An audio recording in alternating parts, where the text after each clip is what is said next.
Now at 5, you are looking live at breaking news from Silver Lake, a police standoff at a crowded Trader Joe's store. Good evening, everybody. I'm Peter Doubt. And I'm Suzanne Marquez. There's a massive police presence at the Trader Joe's on Hyperion and Rowena. Let's go live to CBS 2's Jeff Nguyen at the scene with details. Jeff, what's happening right now?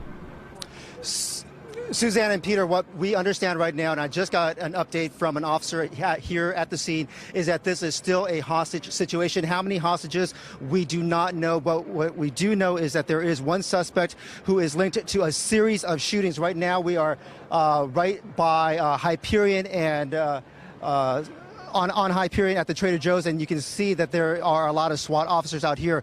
I want to go to our chopper to give you an overhead look at what's going on right now. The first thing we want to do as you are looking at these aerial shots is to give you the backstory, because this all began at around 1:30 this afternoon, where there was a shooting at the 1600 block and 32nd Street in South LA. The suspect in this case, we're told, shot his grandmother and his girlfriend and then ran off in a Toyota Camry. Police started searching for that car. They found it in the Hollywood division, and at that point, they say that they saw the suspect and they went into a pursuit. Now, during the pursuit, the suspect fired multiple rounds. However, no officers were hurt. Then it is unknown if the officers fired back. That pursuit led to Silver Lake, where there was a car crash in front of the Trader Joe's. The suspect went into the Trader Joe's after witnesses say he fired off a series of shots. Some people inside the Trader Joe's were able to get out. We saw one employee being dragged out by another employee. At this point, it is told to us that the suspect is still inside. I want to show you some video that we shot earlier from our chopper, some dramatic video of at least one person from the store running out of the store with his hands up towards officers. Officers surrounded him to make sure that he was not the suspect. And then we want to show you this other piece of dramatic video where a woman was actually being pulled out of the store by a store employee. You can see that the man pulling the woman out is wearing a Trader Joe's shirt. When he got out of the store with the lady, he left her on the sidewalk, and then armored police officers surrounded the woman to check on her before the store employee ran off. This is a third piece of video that we want to show you. Dramatic video right here. As you can see, an employee from the Trader Joe's climbing through a window to get out of the store. You can see him climbing through what looks like a ladder, and then soon after that, a woman follows him. Now, before all this happened, Dan Zito was leaving the Trader Joe's. Danny, if you can walk over here with me. And your car is actually parked about 3 car lengths away from the suspect's car. Tell me what you saw as you were walking out of the store.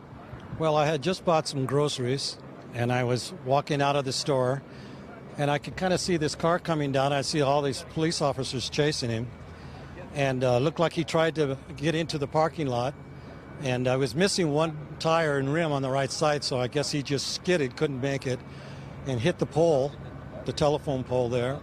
And the last thing I can remember is I looked over to the side, and he jumps out of his car. Looked like he was shooting at the police officers as he was running, so his back was to me. And so he's kind of running sideways and shooting? Yeah, like this. And then I hear about 6 more shots, so I'm pretty sure they were returning fire at him. And I don't know, it was just a scary moment.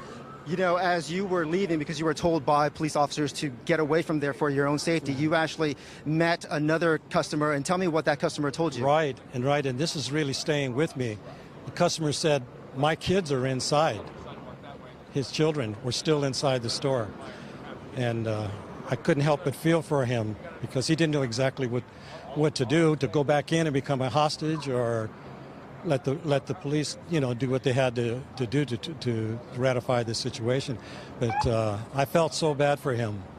And, there are a number of employees that we've been seeing out here from the Trader Joe's who were able to escape, but we're told that some of the people who work here actually have their spouses. They're like husband and wife teams that worked in there. Maybe one of the spouses was able to get out while another is still stuck inside. Have you been able to talk to any of the store employees as you were leaving the scene? Well, only one, and at that time, he said that the suspect was at the last cash register inside, and there was a lady or two laying on the ground around there.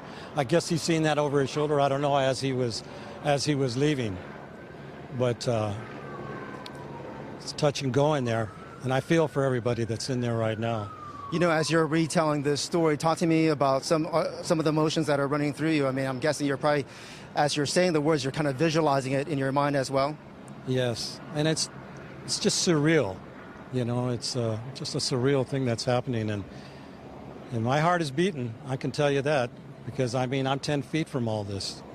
You know, when we were across the street earlier, when we first met, there was a store employee that climbed out of the window. Did you happen to see that? No, I didn't. And then I think you did see one of the employees dragging out another person, correct? To be honestly, I couldn't see that, because from my vantage point, I'm out on the sidewalk. Gotcha. And the entrance is around here, so I actually didn't see that. Well, thank you for being so gracious to give us your time.